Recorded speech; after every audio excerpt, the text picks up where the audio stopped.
నమస్కారం. న్యాయసేవ కార్యక్రమానికి స్వాగతం. ఇవాల్టి మన అంశం ఆస్తి వివాదాలు న్యాయ సహాయం. ఈ అంశంపై సలహాలు సూచనలు అందించడానికి మనతో పాటు ఉన్నారు సీనియర్ సివిల్ జడ్జ్ న్యాయసేవ అధికార సంస్థ కార్యదర్శి రంగారెడ్డి జిల్లా శ్రీ బి శ్రీనివాసరావు గారు, అలాగే న్యాయవాది శ్రీ ఎస్ ముజీబ్ కుమార్ గారు. వారిచ్చే విలువైన సలహాలు సూచనలు స్వీకరించే ముందుగా ఈ అంశానికి చెందిన ఒక కథనాన్ని చూద్దాం.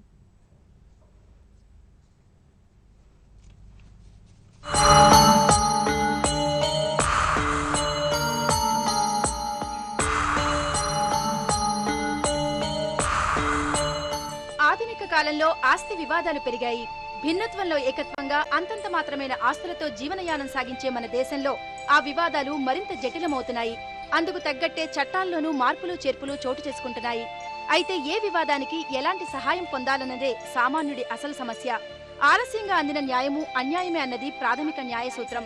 తమ తండ్రి నుంచి వారసత్వంగా వస్తున్న ఆస్తులను అన్నదమ్ములు ఎలా పంచుకోవాలి, మళ్లీ అందులో పెళ్లైన ఆడపిల్లలకు కూడా తమతో పాటుగా ఆస్తిలో భాగం ఇవ్వాలని చట్టంలో మార్పులు జరిగాయి. పార్లమెంటులో అలాగే రాష్ట్రాల్లోని అసెంబ్లీలలో ఆడపిల్లలకు కూడా వారసత్వపు హక్కును కలిగించారు. మన దేశంలో 1882 నాటి ఆస్తి హక్కు చట్టం ఇంకా ఆచరణలోనే ఉంది. పార్లమెంటులో హిందూ సక్సెషన్ చట్టం 1956లో ఆమోదం పొందింది. తరువాత 2005లో హిందూ వారసత్వ చట్టానికి 39వ సవరణ ద్వారా మార్పులు చేశారు. మన దేశంలోని సుప్రీంకోర్టులో అలాగే రాష్ట్ర హైకోర్టులలో కొన్ని వేల కొద్ది ఆస్తి వివాదాల కేసులు పెండింగ్ ఉన్నాయి. ఇక దిగువ కోర్టులలో అపరిష్కృతంగా దాదాపు 10 లక్షల పెండింగ్ కేసుల్లో సగానికి పైగా ఆస్తి వివాదాలే కావడం గమనార్హం. వ్యవసాయ భూములు, ఇళ్లు, గృహ సముదాయాల్లో ప్లాట్లను కొంటున్నప్పుడు పాటించిన నిబంధనలు, గతంలో జరిగిన లావాదేవీలను తెలుసుకోవాలి. అలాగే స్థిర చరాస్తులను అమ్మాలనుకున్నప్పుడు వాటిపై పూర్తి హక్కులు కలిగి ఉన్నప్పుడు మాత్రమే ఎవరికైనా ఎప్పుడైనా విక్రయించడానికి వీలు కలుగుతుంది. అమ్మకందారుడికి కొనుగోలుదారుడికి మధ్యలో అమ్మకం ఒప్పందం కుదిరినప్పుడే ఇరువురి మధ్య స్థిర చరాస్తుల బదలాయింపునకు అవకాశం ఉంటుంది. వాటిని ఖచ్చితంగా దస్తావేజులపై రాసుకుని రిజిస్టర్ చేసుకోవడం ద్వారా ఇద్దరి మధ్య క్రయ విక్రయాలకు సంబంధించిన ప్రక్రియ పూర్తి అవుతుంది. ఒకవేళ ఇంటి యజమాని తన ఆస్తికి సంబంధించి ఎలాంటి వీలునామా రాయకుండానే అకస్మాత్తుగా మరణిస్తే తన వారసులు ఆస్తిని ఎలా పంచుకోవాలి, భార్య, కుమారుడు, కూతురు ఎవరికి ఏ రకంగా భాగాలు పంచుకోవాలో తెలియని అయోమయ స్థితి. అలాగే వారసులు మైనర్లు అయితే వారికి ఎలాంటి హక్కు ఉంటుంది, ఇలా అనేక సందేహాలు. ఈ నేపథ్యంలో ఆస్తిపరమైన న్యాయ సమస్యలు ఎదుర్కొంటున్న వారికి అండనిచ్చే చట్టాల గురించి, వాటి ప్రయోజనం పొందేందుకు ఎవరిని ఎలా సంప్రదించాలో న్యాయసేవ అధికార సంస్థ తగు అవగాహనను, న్యాయ సహాయాన్ని అందిస్తోంది. జడ్జి గారు, ఇప్పటి వరకు ఆస్తి హక్కు చట్టంలో ఎలాంటి మార్పులు జరిగాయి? ఇప్పుడు మన కథనంలో చూపించినట్టే మేడం, ఆస్తి హక్కు అనేది ఎలా ఉంటుందంటే, ఒకప్పుడు స్త్రీకి ఆస్తిలో భాగం ఉండేది కాదు ఒకప్పుడు. ఇప్పుడు 1976లో ఫస్ట్ హిందూ సక్సెషన్ యాక్ట్లో ఎలా ఉండేదంటే, సపోజ్ ఒక జాయింట్ హిందూ ఫ్యామిలీలో ఆ ఇంటి కోడలు ఉంటే, ఆమెకు పిల్లలు లేకుంటే, ఆమె భర్త ఆమె కంటే ముందే చనిపోతే, ఆ భర్త యొక్క వాటా ఏదైతే ఉండేదో ఆ వాటా ఆమెకు పూర్తి ఆస్తి హక్కులు వచ్చేవి కావు. ఆమె బతికున్నంత కాలం ఆ ఆస్తిని ఎంజాయ్ చేయొచ్చు తప్ప ఆ ఆస్తిని ఇంకొకరికి బదలాయించే హక్కు, అలాంటి హక్కు ఉండేది కాదు ఆమెకు. 1976 అమెండ్మెంట్లో ఆ ఏదైతే క్లాగ్ ఉండిందో స్త్రీకి సంపూర్ణ ఆస్తి హక్కు ఉండదు అనేది, ఆ క్లాగ్ను తీసేశారు, అలాంటి రెస్ట్రిక్షన్ను తీసేశారు. దాన్ని లా ఆఫ్ లిమిటెడ్ ఎస్టేట్ అనేవాళ్ళు. దాన్నే ఆ లా ఆఫ్ లిమిటెడ్ ఎస్టేట్ అనేది కంప్లీట్ గా తీసేశారు. 1976 అమెండ్మెంట్ లో, హిందూ సక్సెషన్ యాక్ట్ లో ఆ law of limited estate system అనేది కంప్లీట్ గా అబ్రాగేట్ చేసేశారు పార్లమెంట్ వారు. ఆ తర్వాత అలాంటి ఈవెన్ భర్త ముందే చనిపోయి పిల్లలు లేని స్త్రీకి కూడా ఆమె భర్త యొక్క ఆస్తి మీద పూర్తి హక్కులు వస్తాయి. ఆమె తన ఇష్టం వచ్చిన వాళ్ళకి ఆస్తిని బదలాయించుకోవచ్చు, అమ్ముకోవచ్చు, ఏమన్నా చేసుకోవచ్చు. వేరే ఫ్యామిలీ మెంబర్స్ కు, వేరే కుటుంబ సభ్యులకు ఆమెను ప్రశ్నించే హక్కు ఉండదు. అలాగే యాన్సిస్ట్రల్ ప్రాపర్టీ అంటే తాతలు ముత్తాతల నాటి ఆస్తిలో ఆడవాళ్ళకి పురుషులతో సమానంగా హక్కు ఉండేది కాదు మొదలు. అయితే అప్పటి ఎన్టీ రామారావు ప్రభుత్వం 1985లోనే హిందూ సక్సెషన్ యాక్ట్ కు అమెండ్ చేసి సెక్షన్ 29A అనేది ఒకటి ఇన్సర్ట్ చేశారు. దాని ప్రకారం ఈవెన్ ఆడవాళ్ళకు కూడా తాతల నాటి తండ్రి సంపాదించిన తండ్రి స్వార్జితంలో హక్కు ఉండేది. తాతల నాటి ఆస్తిలో కూడా అప్పటి నుంచి ఆడవాళ్ళకు కూడా సమాన హక్కు, పురుషులతో సమాన హక్కును కల్పించారు. 29A amendment. అందులో రెండు కండిషన్స్ ఉండే. కాకపోతే ఏంటంటే, ఆ 1985లో ఏదైతే అమెండ్మెంట్ చట్టం చేశారో యాజ్ ఆన్ దట్ డేట్ ఆడవాళ్ళు అన్మ్యారీడ్ అయి ఉండాలి, ఇంకా మేజర్ అయి ఉండాలి. వాళ్ళు ఒకవేళ మైనర్ అయినా ఆ డేట్ లో, లేకపోతే అప్పటికి పెళ్ళైపోయి ఉన్నా వాళ్ళకి ఆ సెక్షన్ ఆ చట్టం వర్తించదు వాళ్ళకు. కానీ 2005 సంవత్సరంలో ఆల్ ఓవర్ ఇండియాలో పార్లమెంట్ మొత్తం అమెండ్ చేసేసి దాని ప్రకారము section 6 of Hindu succession act amend చేసి స్త్రీలకు అందరికీ, భారతదేశంలో స్త్రీలందరికీ కూడా తాతల నాటి ఆస్తిలో కూడా సమాన హక్కును కల్పించారు మగవాళ్లతో పాటు. కాకపోతే ఇందులో కూడా ఒక కిటికీ ఏముందంటే 2004 సంవత్సరం సెప్టెంబర్ లో ఒక కట్ ఆఫ్ డేట్ ఇచ్చారు.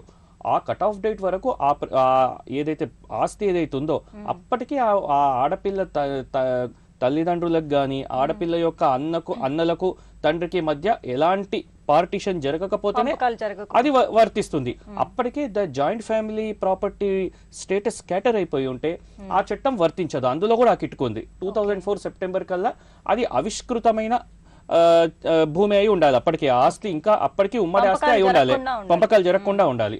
ఈ కండిషన్స్, ఇలాంటి మార్పులన్నీ జరిగాయండి ఆస్తి బదలాయింపులో. కాలక్రమంలో ఇలాంటి అన్ని స్త్రీలను కూడా పురుషులతో సమానంగా గుర్తించడం జరిగింది. ఆస్తి హక్కు కూడా ఇచ్చారు. కాకపోతే ఈ కొన్ని చిన్న కండిషన్స్ పెట్టారు వాటికి, అంతే. ముజీబ్ గారు, తండ్రి నుంచి వారసులకి ఆస్తుల బదలాయింపు ప్రక్రియ ఎలా జరుగుతుందంటారు? ఇప్పుడే మాట్లాడుకున్నాం, వంశపారంపర్య ఆస్తి అంటారు. అది అంటే తాతల నాటి ఆస్తి, స్వార్జితం కాకుండా వచ్చిన ఆస్తి. దాన్ని బదలాయింపు ఎలా చేసుకోవాలంటే అండి, అంటే 85 తర్వాత మన రాష్ట్రము, ఇప్పుడు 2005 తర్వాత అందరికి ఆడపిల్లలు కూడా ఉంటే ఆడపిల్లలకి అబ్బాయిలకి సమానంగా ఆస్తి వాటాలు పంచుకోవాలి. భార్యకి కూడా సమానంగా అన్ని వాటాలు పంచుకొని, సపోజ్ 2 పిల్లలు, 2 కొడుకులు, 2 కూతుర్లు, వైఫ్ ఉన్నారనుకోండి, 5 వాటాలు చేసుకొని 5 పార్టీషన్ డీడ్, ఈ వాటాలు ఎవరికి ఏ వాటా వచ్చింది అనేది దాన్ని ఒక డాక్యుమెంట్ కింద రాసుకొని దాన్ని సబ్ రిజిస్టర్ ఆఫీస్లో స్టాంప్ డ్యూటీ కట్టి రిజిస్ట్రేషన్ చేసుకోవాలండి. ఇంతకు ముందు రిజిస్ట్రేషన్ చట్టం అమెండ్ కాకముందు ఎలా ఉండేదంటే ఈ ఫ్యామిలీ సెటిల్మెంట్ డీడ్ లాగా రాసుకుంటే దానికి రిజిస్ట్రేషన్ అవసరం ఉండేది కాదు. కానీ ఇప్పుడు మాత్రం ప్రస్తుత పరిస్థితి నాటికి రిజిస్ట్రేషన్ కంపల్సరీ. పార్టీషన్ డీడ్ అంతకు ముందు జరిగిన పార్టీషన్ ఇప్పుడు రాసుకుంటే దానికి అవసరం లేదు. కానీ ఇప్పుడు ఈ డేట్ నాడు పార్టీషన్ చేసుకుంటే మాత్రం రిజిస్ట్రేషన్ చేసుకోవాలి. ఇది 1985 వరకు అది వర్తించింది. 1985 తర్వాత పాతది కూడా రిజిస్ట్రేషన్ కంపల్సరీ. కాలర్ రెడీగా ఉన్నారండి, మహబూబ్ నగర్ నుంచి యాదయ్య గారు. యాదయ్య గారు నమస్కారం అండి, చెప్పండి. పాతది 1970 పేపర్ తీసుకొని 1974 లో మా తాతగారు వీలునామా రాసినట్టుగా 2007 లో రాసిండ్రు, వాళ్ళు క్లియర్ చేసిండ్రు. దీన్ని మేము కోర్టుకి వెళ్తే ఏ రకంగా సాల్వ్ చేసుకోవాలి? 1970లో ఉన్న పేపర్ ని తీసుకొని, పాత పేపర్ ని తీసుకొని, తెల్ల పేపర్ ని 1974 సంవత్సరం డేట్ చేసిండ్రు అక్కడ. దాన్ని రాసింది 2007 సంవత్సరంలో రాసిండ్రు మేడం గారు. 2007 సంవత్సరంలో రాసి 74లోనే రాసినట్టు చెప్పారు, అంతే అంటారా? దీన్ని ఏ రకంగా మేము క్రియేట్ చేసుకోవాలి, కోర్టుకి వెళ్ళాలనుకున్నాము. ఆ వీలునామా చెల్లదని ఒక దావా వేసుకొని, దావాలో ఏంటంటే ఇప్పుడు ఇతని అనుమానం ఏంటంటే 74 పేపర్ అది ఇప్పుడు 2000 సంవత్సరంలో ఎప్పుడో దాన్ని క్రియేట్ చేశారనుకుంటున్నారు. కాబట్టి దాన్ని ఎక్స్పర్ట్ ఒపీనియన్ పంపిస్తే ఏమవుతుందంటే ఏజ్ ఆఫ్ ఇంక్ అనే ఒక పద్ధతి ఉందండి. అది ఎన్ని సంవత్సరాల క్రితం ఇంక్, 2-3 నెలలు అయితే రాదు, కానీ సంవత్సరాలు age of paper, age of ink అది ఆ అనాలిసిస్, ఫోరెన్సిక్ అనాలిసిస్ చేసి వాళ్ళు చెప్పగలుగుతారు. ఇదొకటే కాదు, వీలునామా ఎప్పుడైనా ఉంది అని ఒక వ్యక్తి దాన్ని చెప్తున్నప్పుడు ఆ వీలునామా రాసినప్పుడు ఉన్న ఇద్దరు సాక్షుల్ని మినిమం అతను సాక్షులుగా కోర్టులో ప్రవేశపెట్టి ఆ వీలునామాను ప్రూవ్ చేయాలి. ఇవన్నీ ఇతను కోర్టులో ఫైట్ చేస్తే అడగండి, వాళ్ళ తాతగారు ఎప్పటిదాకా బ్రతుకున్నారు? యాదయ్య గారు కాల్ కట్ అయినట్టుందండి. ఒకవేళ ఆ సాక్షులు చనిపోయినట్లయితే పరిస్థితి ఏంటండి? కష్టం అవుతుంది, వీలునామా ప్రూవ్ చేసుకోవడం కష్టం అవుతుంది. వీలునామా చెప్పండి జడ్జి గారు. ఓకే, ఇందులో ఒక ఇది ఏముందంటే అండి, సాక్షులు చనిపోతే అప్పుడు దాన్ని ప్రూవ్ చేసుకోవడం ఎలా అనేది లా ఆఫ్ ఎవిడెన్స్ లో ఒక దీనికి ఒక ప్రక్రియ చెప్పబడింది. సపోజ్ ఆ సాక్షులు ఎవరు లేరనుకుందాము, వాళ్ళ వేరబౌట్స్ తెలవు లేదా వాళ్ళు చనిపోయారు, అప్పుడు ఆ సాక్షుల అడ్రస్ తీసుకొని వాళ్ళ పిల్లలు కానీ వాళ్ళ దగ్గరి వాళ్ళు కానీ ఎవరైనా ఎవరికైతే వాళ్ళ సంతకంతో బాగా అంటే గుర్తించగలుగుతారు, అవును ఇది మా తండ్రి సంతకమే, అవగాహన ఉన్నవాళ్ళు ఇది మా తండ్రి సంతకమే, అవును మా తండ్రి సంతకం ఇలాగే ఉండేది, అవును అని గుర్తించగలిగిన వాళ్ళు, అలాంటి వాళ్ళని ఎగ్జామిన్ చేసి ప్రూవ్ చేసుకోవచ్చు. ఎవిడెన్స్ యాక్ట్ లో ఇది ఒక ప్రొవిజన్ ఉంది దీనికి కూడా. మరో కాలర్ రెడీగా ఉన్నారండి. మహబూబ్ నగర్ నుంచి బాలరాజు గారు. నమస్కారం అండి బాలరాజు గారు, చెప్పండి. నమస్కారం అండి. ఉమ్, సార్ చెప్పండి. జడ్జి గారికి మా న్యాయస్థానానికి జడ్జి గారికి లాయర్లకు మా నమస్కారాలు. నమస్కారం అండి, చెప్పండి. సార్ ఏం లేదు, పిఆర్ఎల్ కోర్టులో కేసు వేశారు సార్. ఏ కోర్టు? మాకు నోటీస్ సర్వ్ అయింది. యాక్చువల్ గా ల్యాండ్ 10 ఎకరాల 30 గుంట సార్. అది లక్ష్మయ్య పేరు మీద ఉంది. అయితే లక్ష్మయ్య ఆల్రెడీ 3 ఎకరాలు సాగల్ జంగాయకి అమ్మేసిండు. ఆయన రిజిస్టర్ చేసుకోండి సాగల్ జంగాయ. మంచిది. ఎప్పుడు 1966 లో. సరే. అయితే ఆ సాగల్ జంగాయ 36 ఏండ్లు తాను ఆధీనంలో పెట్టుకొని 2003లో నాకు అమ్మిండు రిజిస్ట్రేషన్ ద్వారా. సరే. నేను అన్ని పేపర్ స్టేట్మెంట్ ఇచ్చి అన్ని విధాలుగా ఇచ్చేసి రిజిస్ట్రేషన్ చేసుకున్నాను సాగల్ జంగాయ తోటి. అయితే ఇప్పటికి నేను తీసుకొని కూడా 14 ఏండ్లు అవుతుంది. అయితే ఆ సాగల్ జంగాయ తీసుకొని 36 ఏండ్లు అవుతుంది. దగ్గర ఇది 50 ఏండ్లకే ఈ విషయము. అయితే ఇప్పుడు వాళ్ళ లక్ష్మయ్య యొక్క మనమండ్లు వచ్చేసి కోర్టుల case 7th additional judge court PRL కోర్టులో నోటీస్ సర్వ్ చేసి నాకు నోటీస్ పంపించండి. ఏమని, అన్డివైడెడ్ ల్యాండ్ ఇది 10 ఎకరాల 30 గుంట కాబట్టి నా ప్లెంటిఫ్ మాకు నోటీస్ పంపించి మీరు కౌంటర్ ఫైల్ చేయాలని చెప్పి మేము కౌంటర్ వేసినాము. అన్ని డాక్యుమెంట్స్ సాగల్ జంగాయ అమ్మినట్లు నేను కొన్నట్లు అన్ని వేసినాను. అన్డివైడెడ్ ల్యాండ్ అని తప్పుడు కేసు వేసిండ్రు. దీనికి పరిష్కారం ఏంటి సార్? అన్డివైడెడ్ ల్యాండ్ అంటే చూడండి, అది అన్డివైడెడ్ ల్యాండ్ అనేది మీకు ఎట్లా చెప్పగలుగుతున్నారు? వాళ్ళు ఏమేమి కాయిదాలు వేశారు అవన్నీ మీరు చూసారా? అన్డివైడెడ్ ల్యాండ్ అనేది వాళ్ళతోటి ఏం కాయిదాలు లేవు. ఒక ఆర్ఓఆర్, పాత ఆర్ఓఆర్, కొత్త ఆర్ఓఆర్ అని చెప్పి 2 తీసుకున్నారు. తీసుకొని వేసాను అంతే. ఈ లక్ష్మయ్య అనే అతనికి ఆయన సొంతంగా కొనుక్కున్నాడా, ఆయన తాతల నుంచి వచ్చిందా? లక్ష్మయ్య అనే అతను తాతల నుంచి వచ్చింది. తాతయ్య అంటే ఫస్ట్ మాసయ్య, మన ఫ్రీడమ్ స్వాతంత్రం దాకా ముందుకు బ్రిటిష్ కాలం కంటే ముందు ఉన్నాడు మాసయ్య. సరే సరే సరే. కాశన్న తర్వాత కాశన్నకు ఒకటే కొడుకు మూడతయ్యకు ఒకటే కొడుకు లక్ష్మయ్య. సరే సరే సరే, వినండి. ఇప్పుడు సాధారణంగా తాతల నాటి ఆస్తిలో ప్రతి ఒక్క కుటుంబ సభ్యునికి అన్డివైడెడ్ షేర్ అనేది ఒకటి ఉంటుంది. అట్లా తాతల నాటి ఆస్తి అమ్మే ముందు ఆ అమ్ముతున్న పెద్ద మనిషి ఒకవేళ కుటుంబ అవసరాల కోసం వాటి కోసం అమ్ముతే సరే, అయినా కూడా వేరే వాళ్ళ ఇది కన్సెంట్ కూడా అవసరం, దానికోసం వేరే వాళ్ళ అప్రూవల్ కూడా అవసరము. అయినా మీరు అన్నేండ్లు మీరు కబ్జాలో ఉన్నారు కాబట్టి, మీరు అన్నేండ్లుగా మీరే ఇదిలో ఉన్నారు కాబట్టి మీరు ఒక కౌంటర్ క్లెయిమ్ వేసుకోవాలి. ఇలాంటప్పుడు మీరు ఒక కౌంటర్ క్లెయిమ్ వేయాలి. డిక్లరేషన్ ఆఫ్ టైటిల్ కోసం మీరు ఒక కౌంటర్ క్లెయిమ్ వేసుకుంటే బెటర్. మీరు వేస్తున్న జవాబులోనే కౌంటర్ క్లెయిమ్ మీ లాయర్ గారికి చెప్పండి, ఆయన మీ లాయర్ గారికి తెలుస్తుంది అది. అది వాళ్ళ ఎందుకంటే మీరు డైరెక్ట్ కొనుక్కోలేదు కదా, మీ ఆ లక్ష్మయ్య దగ్గర కొనుక్కున్న మనిషి మీకు అమ్మాడు మళ్ళీ, కాబట్టి ఆయనను కూడా పార్టీ చేశారా మళ్ళీ ఈ కేసులో? ఆయన పార్టీ చేయలేదు సార్. ఇప్పుడు ఆయన పార్టీ చేయలేదు. సాగల్ జంగాయ అమ్మినట్లు సరే సరే కొన్నట్లు ఇచ్చినాను. సరే, మీరు ఇప్పుడు ఇక ఇదే కౌంటర్ క్లెయిమ్ వేసుకోవాలి. డిక్లరేషన్ ఆఫ్ టైటిల్ కు మీరు ఒక కౌంటర్ క్లెయిమ్ వేసుకోవాలి మీరు ఇందులో. ఓకే. ఇంకోటి సార్, నా ల్యాండ్ ఆల్రెడీ ఆర్టీఓలో కన్వర్షన్ కూడా చేయించిన, నాన్ అగ్రికల్చర్ కన్వర్షన్ చేయించి ప్లాటింగ్ కూడా చేసినాను. అట్లయితే అమ్మేశారా ప్లాట్స్? ప్లాట్స్ అమ్మలేదు సార్. ప్లాట్స్ అమ్మడానికి పోతే రాళ్ళు విక్కడం అవి చేయడం చేస్తున్నారు వాళ్ళు. అది వాళ్ళ మన్మన్లు. ఆ విషయం కూడా మీరు చెప్పి కౌంటర్ క్లెయిమ్ వేయండి. ఇప్పుడు ఆ విషయం కూడా మీరు చెప్పి కౌంటర్ క్లెయిమ్ వేస్తే మీరు బెటర్, మీకు ఏదైనా పరిష్కారం దొరుకుతుంది అప్పుడు. అది ఇప్పుడు నా దాంట్లో 100% న్యాయం సార్. ఎందుకంటే నేను కొన్న వ్యక్తి సాగల్ జంగాయ కాబట్టి, సాగల్ జంగా లక్ష్మణ్ కాబట్టి మనమండి వచ్చి ఇప్పుడు 1 పార్టిషన్ ల్యాండ్ అని చెప్పి వేయడం ఎంతవరకు న్యాయము? మేము దాని మీద నష్టపరిహారం కేసు ఏమైనా వేయచ్చా? అది మీ ఇష్టం అండి. అది మీరు వేయచ్చా వేయకూడదు అనేది మేము చెప్పలేము. అది మీ ఇష్టం, అది వేసుకోవచ్చు. కేసులు పరిష్కారం అయ్యే వరకు మీరు నష్టపరిహారం వేయడానికి అవకాశం ఉండదు. మీరు చూడాల్సిన విషయం ఏంటంటే, జంగయ్యకి అన్నదమ్ములు ఎవరిన ఉండి వాళ్ళకి ఇందులో భాగాలు ఉన్నాయా, భాగాలు ఉంటే ఇప్పుడు వాళ్ళ మనవాళ్ళు ఆ భాగాలు కరెక్ట్ అని వస్తున్నారా అనేది మీరు లాయర్ గారితో చెప్పి అది పరిశీలించాలండి. పేపర్లు పరిశీలించి డిసైడ్ చేసుకోవాలి ఈ విషయం. సపోజ్ ఇప్పుడు సార్ అట్లా జంగాయ మాత్రం ఏమి ఆబ్జెక్షన్ చేయడం లేదు.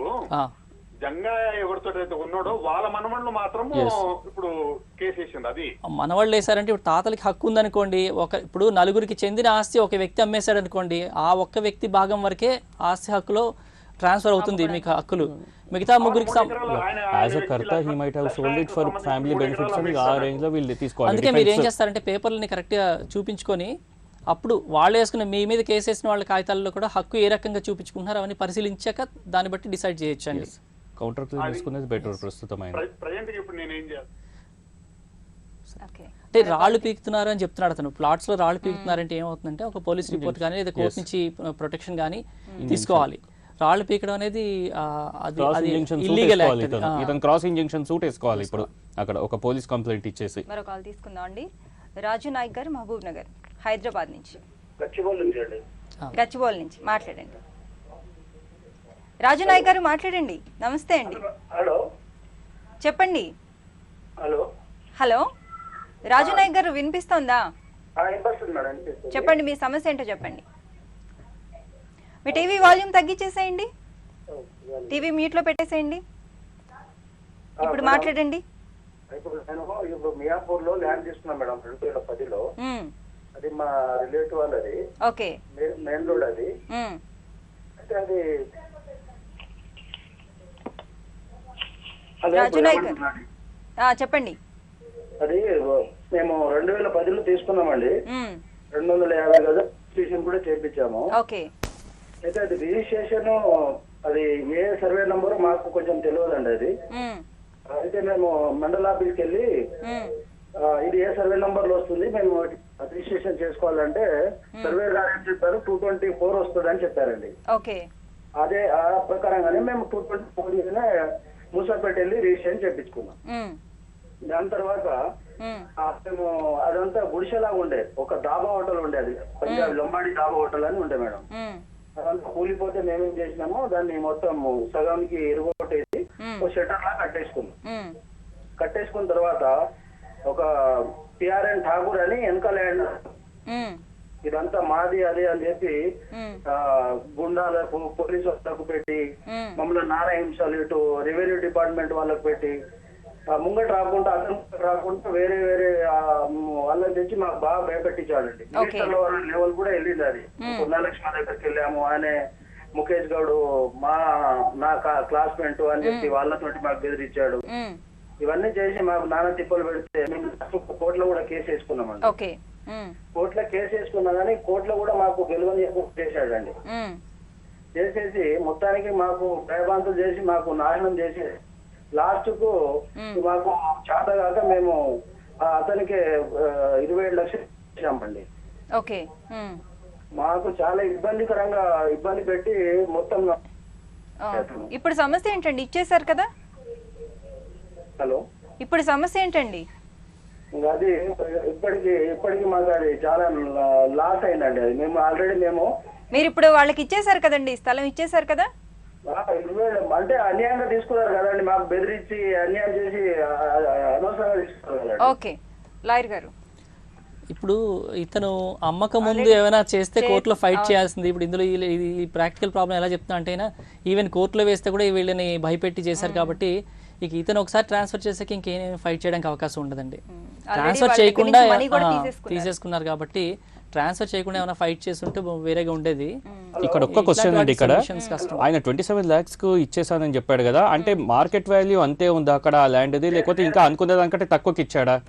తక్కువ తీసుకున్నారు సార్, అంత వాల్యూ లేదు. ఇంకోటి ఎంత ఉంది ఇప్పుడు మళ్ళీ, అంటే ఎంతకు మీరు న్యాయంగా అమ్మింటే ఎంత వచ్చేది మీకు? అది 224 కాదు, అతనేమో 222 అని చెప్పాడు. అది కాదండి, ఇప్పుడు సర్వే నెంబర్ డిస్ప్యూట్ కాదు. సర్వే నెంబర్ కాదండి, అది మార్కెట్ వాల్యూ కన్నా మీరు తక్కువకి ఇచ్చేసారా? మార్కెట్ వాల్యూ ఎంత ఉంది అని అడుగుతున్నారు జడ్జి గారు. సగానికి సగం తక్కువ. ఆయన ఒక్క మాట వినమనండి. వినండి నాయక్ గారు. ఎన్ని రోజులైంది జరిగి? ఇప్పుడు 3 years అవుతుందండి. 3 years అయింది. ఆల్రెడీ కాల పరిమితి కూడా దాటిపోయింది కదండి, కాల పరిమితి కూడా దాటిపోయింది. మామూలుగా అయితే ఏం చేయాలంటే దీనికి ఇలా భయపెట్టి తర్వాత బెదిరించి రాయించుకున్నారు ఈ దస్తావేజ్. వేయడమే కాకుండా దావా కూడా వేయొచ్చు, ఈ దస్తావేజ్ చెల్లదు, మేము ఉద్దేశపూర్వకంగా అమ్మలేదు, వాలంటరీగా అమ్మలేదు అని చెప్పి కోర్టులో కేసు వేసి మళ్ళీ ఫైట్ చేయాలి. కానీ మళ్ళీ సేమ్ సిచ్యువేషన్ అరైజ్ అవుతుంది, మళ్ళీ వాళ్ళు భయపడతారు. ఇది ఎండ్లెస్ స్టోరీ. అది కాకుండా ఇక్కడ here already the time limitation already extinguished 3 years అయిపోయింది కాబట్టి 3 ఏళ్ల లోపల ఉంటే ఇది పరిష్కారం. ఇట్లాంటప్పుడు ఇంకొక పరిష్కారం కూడా వీళ్ళకి ఏముందంటే ఇంకొక రెమెడీ. ఇలాంటి వాళ్ళు ఎవరు భయభ్రాంతి, ఒక వర్గం వారు చాలా మంచి పొజిషన్ లో ఉండి చాలా స్ట్రాంగ్ గా ఉండి ఇంకో బలహీనులని ఇట్లా భయభ్రాంతులకు గురి చేస్తుంటే వాళ్ళు మన మానవ హక్కుల కమిషన్ దగ్గరికి వెళ్ళి మానవ హక్కుల కమిషన్ దగ్గర కూడా అర్జీ పెట్టుకొని తగిన రక్షణ పొందొచ్చు. ఇట్లాంటి వాళ్ళు మానవ హక్కుల కమిషన్ దగ్గరికి వెళ్ళి, human rights commission. Okay, yes. Medak నుంచి కాలర్ రెడీగా ఉన్నారండి. సిద్ధారెడ్డి గారు నమస్తే అండి. నమస్తే మేడం. నమస్తే అండి, చెప్పండి మీ సమస్య ఏంటో చెప్పండి. సిద్ధాగౌడ్ మేడం. ఓకే మేడం, నేను బూరుగుపల్లి నుంచి మాట్లాడుతున్నా. అయితే మా ఇంటి పక్క ఆమెను ఇటు చెప్పండి మేడం. చెప్పండి, వినిపిస్తుంది. అది బిక్కనూరు దగ్గర మా ఊరు నుంచి ఒక అమ్మాయిని ఇచ్చారు మేడం. అయితే ఆమెది చిన్న ఏజ్, అయితే 2 పిల్లలు. అయితే వాళ్ళ భర్త చనిపోయాడు మేడం. వాళ్ళ మామయ్య పేరు మీద ఆస్తులు ఉన్నాయి మేడం. అయితే ఈమెకు ఎవరు ఆస్తులు వాళ్ళ కబ్జాలోనే ఉన్నాయి, కానీ మొత్తము ఈమె పేరు మీద లేవు. వీళ్ళ భర్త చనిపోయాడు. వీళ్ళ భర్తతో పాటు ఇంకా 4 బావాలు ఉన్నారు మేడం. అయితే వాళ్ళందరూ వీళ్ళ ఆస్తులు మొత్తం వాళ్ళ మామయ్య పేరు మీద ఉన్నాయి. అయితే ఈమె పేరు మీద చేసుకోవడము ఎలా అని అడుగుతున్నాను మేడం. ఎంతమంది పిల్లలండి వీడికి? 2 మేడం. ఒక కొడుకు, ఒక కూతురు. అంటే ఆస్తి వాళ్ళ మామగారి స్వార్జితమా తాతల నాటి ఆస్తి అది అడగండి. తాతల నుంచి వాళ్ళ మామయ్యకు వచ్చింది.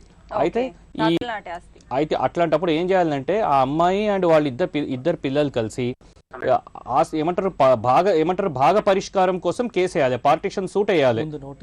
నోటీస్ ఇచ్చేసి పార్టీషన్ సూట్ వేసుకోవాలి. ఇప్పుడు ఇది మా భర్త లేడు, ఇది తాతల నాటి ఆస్తి, మాకు హక్కు ఉంది, ఇది కాబట్టి మా పిల్లలకు కూడా హక్కు ఉంది, మాకు ఇవ్వాలి అని చెప్పేసి ఒక పార్టీషన్ సూట్ వేసుకోవాలి. అంటే ఈమె భర్తకి వచ్చే వాటా, ఈమె భర్తకు రావాల్సిన వాటా ఈమె పిల్లలకు రావాలని. అంది. మరొక రెడీగా ఉన్నారండి, రవీంద్ర గారు. నమస్తే అండి రవీంద్ర గారు, చెప్పండి. నమస్తే మేడం. చెప్పండి చెప్పండి రవీంద్ర గారు. మేడం, ఇట్లా మాదొకటి ల్యాండ్ ఉంది, అంటే 4 ఎకరాల ల్యాండ్ మేడం. అయితే మా తాత పేరు మీద నుంచి మా పెద్దనాన్న పేరు మీదకి తీసుకొచ్చిండు. ఓకే. మా పెద్దనాన్న పేరు అంటే వీళ్ళు 4 అన్నదమ్ములు అయితే మా పెద్దోడు కదా అని చెప్పేసి అతని పేరు మీద ఉంది. సో ఏం చేసిందంటే వీళ్ళు ఎక్కడో అప్పులు ఉన్నాయని చెప్పేసి వేరే అతను ఏం చేసి దీన్ని కబ్జా చేసుకుని పట్టా చేసుకున్నారు. అంటే 95లో, అంటే 1970లో అమ్ముకున్నట్టుగా ఒకటి పేపర్ క్రియేట్ చేసిండు.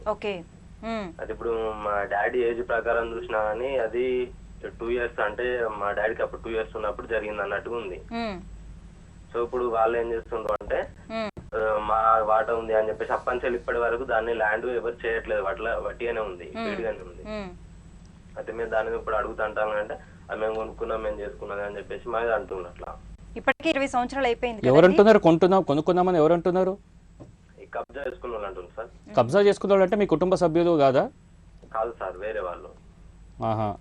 మీ పెద్దనాన్నగారి పేరు మీకు 1970 ఎప్పుడు మార్చారు? అది 1980లో ఉంది సార్.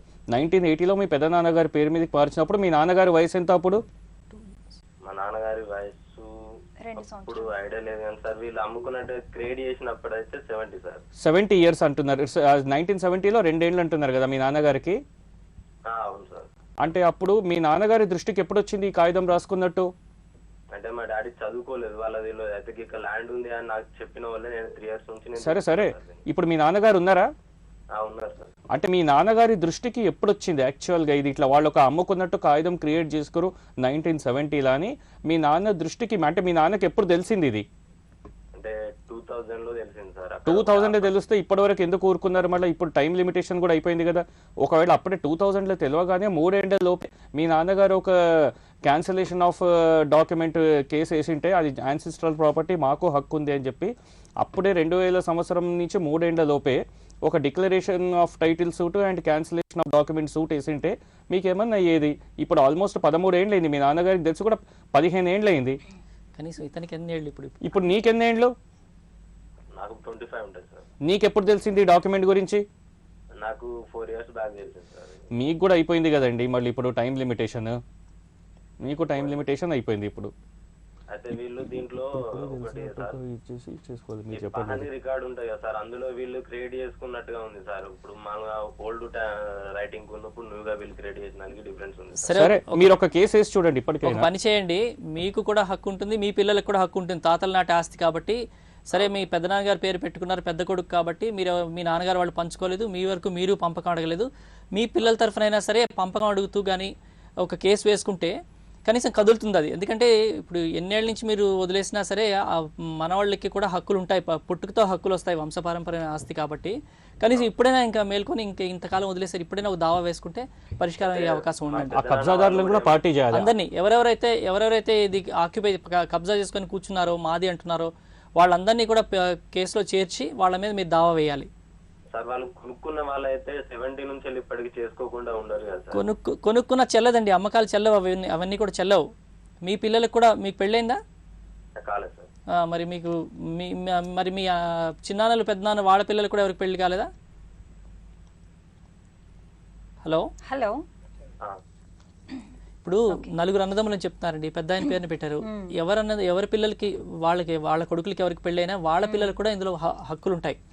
ఎవరైనా ఒక పిల్లల తరఫున వేయొచ్చు, వీళ్ళు బాగా అడుగుతూ పార్టీషన్ దావా వేయొచ్చు, ఎప్పటికైనా వేసుకోవచ్చు, ఇబ్బంది ఏం లేదు. కాకపోతే జడ్జి గారు అన్నట్టు ఎవరెవరైతే దానిలో ఉన్నారని అనుమానం ఉందో, మనకి అది ఆక్యుపై చేసుకున్నారు, కబ్జా చేసుకున్నారు, వాళ్ళందరినీ చేర్చి వాళ్ళ పేరు ఏమైనా దస్తావేజులు ఉంటే అవి చెల్లవని చెప్పి ఛాలెంజ్ చేసుకుంటూ కేసు వేయాలి. But it's a very cumbersome process. It takes a lot of time in this scenario. Karimnagar నుంచి జయ గారు. నమస్తే అండి జయ గారు. నమస్తే, చెప్పండి మేడం. చెప్పండి. మేము 2013 లో ప్లేస్ తీసుకున్నామండి. అయితే మాకు కరీంనగర్ లోనేనండి? కరీంనగర్ లో 3 లింక్ డాక్యుమెంట్స్ ఇచ్చి ఆల్రెడీ రిజిస్ట్రేషన్ చేసింది 2013 డిసెంబర్ లో.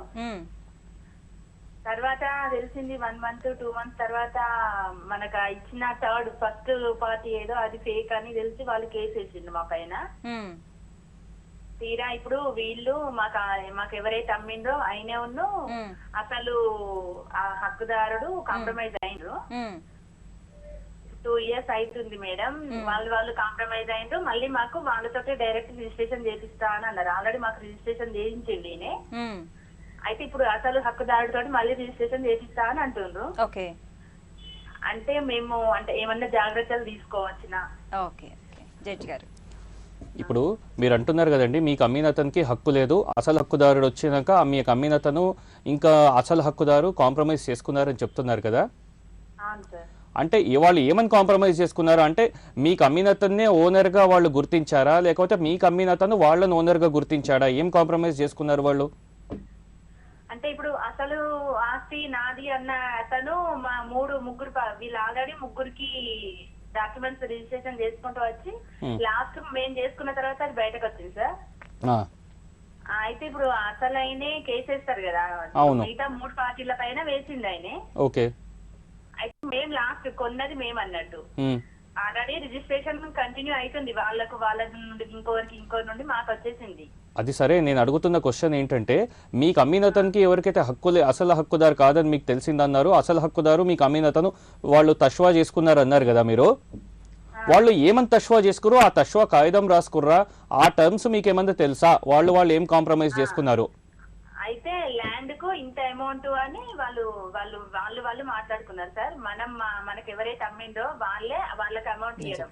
సరే సరే సరే, అట్లయితే మీరు ఇప్పుడు ఏం చేసుకుంటారంటే, ముగ్గురు కలిసి మళ్ళీ ఒక రెక్టిఫికేషన్ డీడ్ లాగా రాసుకున్నది, సప్లిమెంటరీ డీడ్ రాసుకున్నది బెటర్. ఇట్లాంటప్పుడు ఒక సప్లిమెంటరీ డీడ్ రాసుకొని దాన్ని కూడా రిజిస్ట్రేషన్ చేయించుకోవాలి అంతే. మళ్ళీ ఇదంతా రాసుకొని, ఎందుకంటే మళ్ళీ ఫ్యూచర్లో ఎలాంటి కాంప్లికేషన్స్ రాకుండా ఇది మీరు ఒక సప్లిమెంటరీ డీడ్ ఇంకోటి మళ్ళీ రాసుకొని, అసలు ఓనరు మీకు అమ్మినతను మీరు అందరు కలిసి దాని గురించి సప్లిమెంట్ డీడ్ రాసుకొని దాన్ని మళ్ళీ రిజిస్ట్రేషన్ చేసుకునేది బెటర్. ఇదంతా మెన్షన్ చేస్తూ చెప్పండి. ఇంకా లాయర్ గారు చెప్తారు. ఒక చిన్న మాట వినండి అమ్మా. ఇప్పుడు అసలైన ఓనర్ అని ఒక వ్యక్తి వచ్చాడు కదా, అతని దస్తావేజులు కూడా మీరు వెరిఫై చేయించుకోండి. ఆయన అసలైన ఓనరా కాదా అనేది కూడా మీరు పరిశీలించాలి. ఎవరైనా లాయర్ గారి దగ్గర తీసుకెళ్ళి, ఇప్పుడు అసలైన వచ్చి నేనే అసలు ఓనర్ అని చెప్పి కాంప్రమైజ్ చేసుకున్నాడు కదా మీకు అమ్మిన వ్యక్తితో, అతని ఓనర్షిప్ డాక్యుమెంట్స్ అన్ని వెరిఫై చేసి అవి కరెక్టా కాదా నిర్ధారించుకున్న తర్వాత అతనికి మీకు అమ్మిన వ్యక్తికి మధ్యలో ఉన్న కాంప్రమైజ్ ఏంటి అనేది అది రాతపూర్వకంగా అడిగి అది కూడా పరిశీలించి తర్వాత వీళ్ళందరి చేత ఒక డాక్యుమెంట్ రాయించుకోవాలి. ఈ అమ్మకం మేము ఆమోదిస్తున్నాము అని అసలు ఓనరు, ఈ అమ్మిన ఆయన, ఈమె కలిపి ఆమోదిస్తున్నట్టు ఒక డాక్యుమెంట్ రాయించుకొని రిజిస్ట్రేషన్ చేయించుకోవాలి. అది భూ తగాయిదా హక్కు అని అంటారా సార్? దాన్ని కాదమ్మా, హక్కు కాదమ్మా, పత్రం రాసుకుంటారు దాన్ని. అది మీ లాయర్ గారిని అడిగితే మీ లాయర్ గారు చెప్తారు. వాళ్ళు మళ్ళీ మనకు రిజిస్ట్రేషన్ చేసినప్పుడు భూ తగాయ హక్కు రిజిస్ట్రేషన్ అని చెప్పి ఉంటదా సార్? లే అట్లేం ఉండదు. రాటిఫికేషన్ డీడ్ అని రాటిఫికేషన్ డీడ్ అని రాస్తారు. మీకు అమ్మిన వ్యక్తి చేసిన అమ్మకం నేను ఆమోదిస్తున్నాను అని అసలు ఓనర్ ఒప్పుకుంటూ రిజిస్ట్రేషన్ చేయాలి. దాని రాటిఫికేషన్, ఆ అమ్మకాన్ని ఈయన ఆమోదిస్తున్నట్టు రాటిఫికేషన్ డీడ్ అంటే అది చేసుకోవాలి. అది చేసుకుంటే ఇందులో డిఫెక్ట్ రెక్టిఫై అవుతుంది. థ్యాంక్ యూ సో మచ్ అండి. ఇప్పటి వరకు మనం ఆస్తి వివాదాలు న్యాయ సహాయం ఈ అంశంపై సలహాలు సూచనలు స్వీకరించాం. వచ్చే శనివారం 9 గంటల 30 నిమిషాలకు న్యాయ సేవ కార్యక్రమంలో మళ్ళీ కలుసుకుందాం. అంతవరకు సెలవు. నమస్కారం.